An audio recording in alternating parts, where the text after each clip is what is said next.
अपनी छत पे हमेशा अच्छे आइडियाज़ आते हैं। तो अब देखो, मैंने लेटली अभी अभी रियलाइज़ किया है कि जो घर के बड़े बच्चे होते हैं उनका मेंटल स्टेट बहुत डिफरेंट होता है बाकी घर के बच्चों से। Okay, like I have noticed every Elder sibling जो बड़ा होता है उसका कुछ अलग चल रहा है। पूरी फैमिली का बोझ उसके इन कंधों पे है, ठीक है।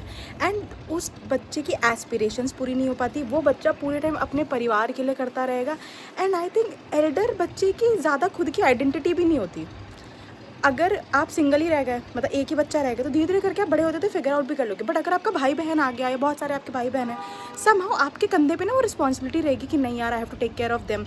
मतलब वो ना माँ बाप का पूरा जो जितना माँ बाप डाल सकते थे उस बड़े बच्चे में, अपने भरे पूरे ट्रॉमा और अपना भरा पूरा प्यार कि अनकंडीशनल करना होता है, बाउंड्रीज़ क्या होती हैं, भाई बहन है ऑब्वियसली तुम्हें करना ही होगा, ये सारी चीज़ें उस बड़े बच्चे में होंगी। एंड उसी घर में तुम उस छोटे बच्चे को देखना जिसको उसने पाला होगा।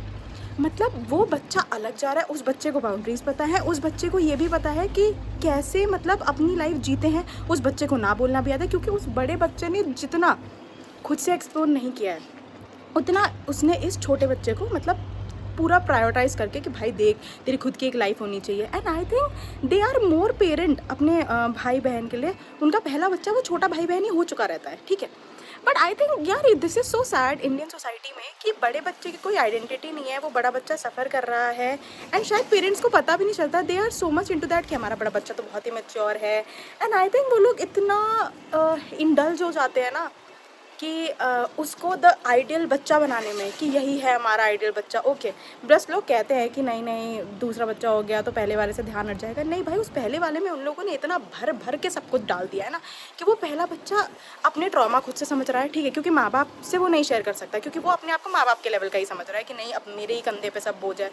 मतलब उस बच्चे को सबसे पहले ध्यान आएगा यार मम्मी पापा की एज हो रही है, मेरी जॉब माँ बाप के अकॉर्डिंग होनी चाहिए, मेरी शादी माँ बाप के अकॉर्डिंग होनी चाहिए। मतलब उस बच्चे की आइडेंटिटी इतनी बर्बाद हो जाती है ना। नॉट इन अ वे कि पेरेंट्स गलत है, but in a way parents को किसी ने सिखाया ही नहीं कि भाई तुम्हारा पहला बच्चा पालना कैसे। पहले में उनको ट्रेनिंग हो जाती है, सेकंड तक आते आते वो भी नॉर्मलाइज हो जाता है, सेकंड थर्ड फोर्थ फिर तो बहुत ही नॉर्मलाइज अपना जीवन जियो टाइप्स। पर पहले बच्चे का बोझ एक अलग बोझ होता है। So there is a story. So क्या होता है कि एक बच्चा रहता है, बड़ा बच्चा ही, ओके। सो जब ये पैदा हुआ रहता है तो उसके बाद से इट्स बीन लाइक कि इसके पेरेंट्स में हमेशा लड़ाई चल रही है, हमेशा too much issues at home, okay. And क्योंकि ये सब चल ही रहा था तो आउट ऑफ नोवेयर लाइक होता है ना, उसने बहुत निगलेक्टेड फील किया जैसे उसके लाइक जो छोटा सिबलिंग हुआ। तो उस वजह से क्या हुआ कि that person kind of started feeling कि मेरे को they don't love. And I think कि ये लोग मतलब क्योंकि ज़्यादा गैप नहीं था यार, 3-4 साल का गैप है, बच्चा 3-4 साल बड़ा है, पहला बच्चा बड़ा हुआ है तो मम्मी मार मार के उसको समझा रही है। दूसरे औलाद में she has become a more careful mother, अब सीख चुकी है, ठीक है। अब ये बात बड़े बच्चे को तुम कैसे समझाओगे कि I was not mature enough in your time. 4 साल के बच्चे को तुम ये नहीं समझा सकते। फिर बड़े होते होते आई थिंक 10-11-12 साल की बात है, वो इतना पिट चुका रहता है कि वो पिटने वाली चीज़ को उसके लिए इट हैज़ बिकम कि यार ट्रॉमाटाइजिंग इन अ मोर डिस्गस्टिंग वे कि वो बच्चा अपने माँ बाप से इतनी मार खाए, लाइक ही हैज़ बिकम उनका काइंड ऑफ, भाई मैं बोलना नहीं चाहती बट उन्होंने उसको कुत्तों की तरह ही रखा, ठीक है। Which is very sad for that person first of all, क्योंकि वो बच्चा ये सब डिजर्व नहीं करता था। सेकेंडली आप दूसरे बच्चे को ऐसे कर रहे हो कि मतलब पहला वाला उसको छू भी नहीं सकता, उसके साथ खेल भी नहीं सकता, थोड़ा भी छू दिया तो बड़े को ही डांट रहे हो। ये बात नहीं बच्चे को समझ आ रही है, ओके। दिस बच्चा took a really hard step and he went, मतलब चला गया अपने घर से बिना बताए। ट्यूशन के बाद he doesn't come back home. इतना मेजर स्टेप, और अब ऑब्वियसली पुलिस इन्वॉल्व हो गई है एंड ये चीज़ बहुत बड़ी हो गई थी। But that case me that जो वो जो केस हुआ that led me to analyse कि यार ये घर मतलब जो घर का छोटा बच्चा है वो नहीं सोच रहा घर छोड़ के भागने के लिए, और क्योंकि उसने इतना एक्सट्रीम स्टेप ले लिया है तो अब ऐसा हो गया है कि वो कभी भी ऐसा नहीं होगा कि वो उसकी जो भी उसका छोटा सिबलिंग है वो भागेगा। क्यों? क्योंकि पेरेंट्स अब केयरफुल हो चुके हैं, उसने एक्सट्रीम स्टेप ले लिया है। एंड ऑब्वियसली अगर उसने एक्सट्रीम स्टेप ले लिया है तो अब पेरेंट्स ध्यान देंगे, वहाँ पे से पेरेंट्स चेंज, बच्चा तो ट्रॉमाटाइज है ही, देखो let's not get into it. But जब घर का बड़ा बच्चा कोई स्टैंड लेता है तो छोटे बच्चे के लिए बहुत ईजिली राह खुल जाती है। And having someone who is elder than you in the family kind of आपको ना एक कॉन्फिडेंस भी देता है। और मैंने हमेशा अपने पापा से सुना है कि it is better to have siblings, क्योंकि एक पॉइंट के बाद they will not exist but you will have someone जिसके साथ तुम सेम चीज़ें शेयर कर सकते हो। And I do agree with it. अगर आपके पास कोई आपका सेम हाउस होल्ड शेयर करे, इट डजेंट मैटर आपका अडॉप्टेड भाई बहन है या फिर आपका अपना ही है, उससे कोई लोड नहीं, it is just the same. अगर आपने सेम हाउस होल्ड शेयर किया, you have the same traumas. And कहीं ना कहीं अगर आप एक मतलब यू जस्ट नो बिना बोले ही कि there is a bond that I will share and that person will be there for me. वो जो एक फीलिंग होती है that is a very surreal feeling. और ऐसा मैंने कभी भी नहीं देखा। I have seen rare people जैसे कंप्लेन करते हो कि नहीं उससे तो ज़्यादा प्यार करते हैं ऐसा वैसा। आई थिंक वो लोग इतने गिविंग नेचर के होते हैं जो बड़े होते हैं। They want their younger sibling to have it all, जो उनके साथ कभी भी नहीं हुआ है। दे आर रेडी लड़ने के लिए, दे आर रेडी कि हर जो लड़ाई होगी मुझसे होके आएगी एंड तभी उसके बाद ही दूसरे बच्चे तक जाएगी, नहीं तो नहीं इट्स ओके, उसे ट्रॉमेटाइज़ करने की ज़रूरत नहीं। मतलब उनका एक जो स्टैंड रहता है, आई थिंक पेरेंटिंग एक एल्डर बच्चा जल्दी सीख जाता है, एक एल्डर बच्चा बहुत जल्दी मैच्योर हो जाता है। एक एल्डर बच्चे को वो वाला बचपन नहीं मिलता जो वो डिज़र्व करता है, बट जो उसके साथ वाला जो दूसरा बच्चा होता है उसकी लाइफ बहुत हैपनिंग, अच्छी, kind of it gets easier कि हाँ ठीक है। अनदर स्टोरी भी है, जब आपके बड़ा भाई बहन ज़्यादा ही आइडियल निकल जाए तो फिर ये प्रॉब्लम है कि माँ बाप कंपेयर करने लगते हैं। देखो ये माँ बाप की प्रॉब्लम है, तुम्हारी प्रॉब्लम नहीं है, तुम्हारे भाई बहनों की प्रॉब्लम नहीं है। And it depends more on parents कि वो तुम्हें कितना स्पेस देते हैं to create that bond as siblings also. अगर वो लोग भी पूरे टाइम साइड लेते रहेंगे और अपने में सॉर्ट करने के लिए नहीं वो कर रहे हैं तो इट इज़ देयर प्रॉब्लम। बहुत बार सिबलिंग्स में प्रॉब्लम इसलिए क्रिएट होती है क्योंकि पेरेंट्स को खुद नहीं समझ आता कि how to tackle siblings and कैसे बिहेव करना है। But another story I have seen around me only, like they are 3 kids, okay, and उन तीनों बच्चों को लाइक ऐसे बड़ा किया गया, दे आर लाइक कि हाँ ठीक है अपने में देख लो, अपने में सॉर्ट करो, हम क्यों पढ़ेंगे बीच में, तुम अपना देखो। एंड अपने और लड़ रहे हैं, झगड़ रहे हैं, शेयर करना सीख लिया है, ठीक है।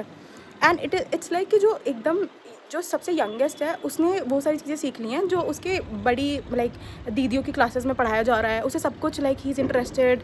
तो मुझे ऐसा लगा कि अगर पेरेंट्स स्पेस देते हैं ना बच्चों को कि हाँ यार ठीक है, लर्न फ्रॉम देम, लड़ाई भी हो रही तो इट इज़ नॉर्मल। तो जो सिबलिंग्स वाले लोग होते हैं उनको दुनिया का एक्सपीरियंस थोड़ा सिबलिंग्स के थ्रू हो जाता है कि देखो दुनिया ऐसी है। एंड सेकेंडली उनके मन में एक बैकअप भी तो रहता है ना कि हाँ यार कुछ नहीं वर्कआउट हुआ तो ये लोग तो है ही मेरे लिए, it will work out for me. School में भी they kind of make ways for you कि हाँ ठीक है इसकी बहन है या इसका भाई है, तो it is a very good feeling. यार देखो अगर आपका बॉन्ड अच्छा नहीं है, I think it is very important कि आपको सिबलिंग्स बॉन्ड पे वर्क करना चाहिए। बिकॉज अगर बाउंड्रीज आपने नहीं सीखी बड़े होते होते तब दिक्कत आती है। बिकॉज मोर ऑफ लाइक क्या होता है कि बहुत बार इतना अटैच हो जाते हैं लोग आपसे सिबलिंग वाइज कि वो आपकी लाइफ कंट्रोल करने का ट्राई करते हैं, तो दैट इज़ देयर प्रॉब्लम। वो उन्हें अपने में वर्कआउट करने की ज़रूरत है। बिकॉज अगर आपका कोई सिबलिंग है भी तो they should know that there are certain boundaries. और बाउंड्रीज का मतलब आप इन्हीं रिलेशनशिप्स में बेटर सीखते हो कि हाँ ये मेरा सामान है, this you are not suppose to touch. And sharing भी आप इसी रिलेशनशिप में सीखते हो। जब आप वहाँ से बेटर होके आते हो तो आप दुनिया में और बेटर होके जाते हो। सिंगल बच्चों का क्या होता है, they don't learn enough, and जब उन्हें दुनिया में भेजा जाएगा तो देखो उनके साथ तो पहले दुनिया ही बुरा करेगी। बट सिबलिंग्स के साथ दे आर समहाउ प्रिपेयर्ड कि जो भी चल रहा है, एंड एक गाइडेंस भी रहती है। But if your sibling is trying to control you and you are letting them control, वो भी उनके पार्ट पे गलत है। You need to communicate it out. और अगर तुम अपने भाई बहनों में कम्युनिकेट नहीं कर पा रहे हो तो दिक्कत है ना। और अगर तुम घर के बड़े बच्चे हो भाई, हैट्स ऑफ टू यू, क्योंकि तुमने बहुत सारे जनरेशनल ट्रॉमा को सहा है, उससे लड़ना सीखा है, और फिर उसके बाद तुम जिस भी जगह पे हो। और अगर तुम एक यंगर सिबलिंग हो तो lucky you actually got a new version of your home thanks to your elder sibling. हाँ कभी कभी ऐसा होता है ज़्यादा ट्रॉमा में बच्चे गलत रास्ते पे चले जाते हैं, जो बड़े वाले भी होते हैं। They start indulging in smoking, drinking, जो भी हेल्थ हज़ार्ड क्रिएट किया जा सकता है। बट आई थिंक कि you can always get back from in सारी चीज़ों को। आपके मन में होना चाहिए वो कि हाँ बस कि कुछ भी trauma is something which is inside you. अगर you have to handle in a way, you will have to learn. And I think it's important यार, अगर तुम किसी के लिए इतनी केयर करते हो जस्ट एज अ सिबलिंग भी, तो इट इज़ अ लाइक अभी के टाइम में इट इज़ अ बून ना। यू नेवर नो कि दुनिया कितनी ख़राब है। एटलीस्ट यू हैव समवन जिससे आप ये बॉन्ड शेयर करते हो एंड आपको ऐसा लगता है कि there is someone looking out for you, either it's a younger sibling or a elder sibling, whatever it is. और अगर आप सिंगल भी होता तो कुछ भी नहीं है भाई, there are always different ways. आपका कोई ना कोई कज़न होगा, कुछ भी होगा। But I think elder sibling को थोड़ा लेस एप्रिशिएशन है दुनिया में। It is more of like they are the ideal kids, but I don't feel they are the ideal kids. It is more of like कि उन्हें इतना ज़्यादा maturity की तरफ डाल दिया जाता है कि उनके पास कोई चॉइस नहीं होती है। They have to take care of the younger sibling. अब आप क्या बोलोगे, नहीं मैं नहीं टेक केयर करूँगी या नहीं टेक केयर करूँगा। So I think they do deserve lot of care और काइंड ऑफ बी ग्रेटफुल अगर आपके पास है तो। So guys like share and subscribe. और तुम्हें कोई ऐसा टॉपिक लगता हो जो आई शुड डिस्कस, बता दो, because I put up a video daily, so you can subscribe. Bye, ध्यान रखो।